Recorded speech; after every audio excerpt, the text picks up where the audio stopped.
வணக்கம். அடர்வனம் குறுங்காடுகள். இப்போ பார்த்தீங்கன்னா இதுதான் உயிர்வெளியோட முக்கியமான ஒரு பெரிய மரம். இது கிழுவ மரம்னு சொல்லுவாங்க. இந்த மரங்களை வச்சு தான் உயிர்வெளிகள் அமைக்கப்பட்டிருக்கும். பார்த்தீங்கன்னா தெரியும், இந்த சைடு ஃபுல்லுமே எல்லாம் உயிர்வெளியாக தான் இருக்கும்.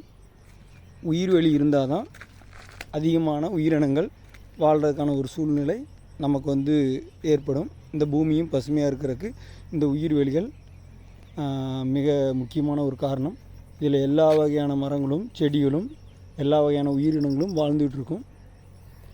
இது இப்போ இந்த மரத்தை கொஞ்சம் களை எடுத்திருக்காங்க. கொஞ்சம் வளர்த்தியாக இருக்கிறதுனால இந்த சைடு பார்த்திங்கன்னா உங்களுக்கு தெரியும் அதோட வளர்ச்சி எப்படி இருக்குன்னு.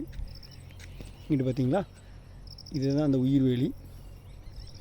இதுக்குள்ளே நம்ம அவதார் படத்தில் இருக்க மாதிரி எல்லா வகையான உயிரினங்களும் இருக்கும். எல்லா வகையான உயிரினங்களும் தேவாங்கு எங்கள் பகுதியில் அதிகமாக தேவாங்கு இருக்கும். இரவு நேரங்களில் அதிகமாக இந்த சைடு பார்க்கலாம். இந்த ஊஞ்ச மரங்கள்லாம் அதுக்கு ரொம்ப பிடிச்ச மரம். கிழுவு மரத்தில் இருக்க சின்ன சின்ன பூச்சிகள் இந்த மாதிரி தான் அது விரும்பி சாப்பிடும். இது பார்த்திங்கன்னா தெரியும், உயிர்வெளிக்குள்ளே அவ்வளோ மரங்கள் இருக்கும்.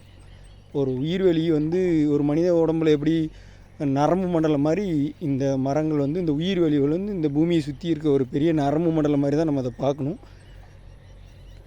உங்களுக்கு பார்த்திங்கன்னா தெரியும், எல்லாமே மரங்கள் தான், உயிர்வெளிகள் தான். உயிர்வெளி இப்படி பார்த்திங்கன்னா தெரியும், ரெண்டு சைடு உயிர்வெளிகள் எவ்வளோ நீட்டாக எவ்வளோ அழகாக இருக்குது. இதுக்குள்ளே அவ்வளோ மரங்கள் இருக்கும். அந்த உயிர்வெளிகளுக்குள்ளே இவ்வளோ இடங்களை நம்ம சாதாரண ஒரு கம்பி வேலி போட்டு அதை இது பண்ணிடுறோம். அது நமக்கு நல்லதில்லை. நன்றி.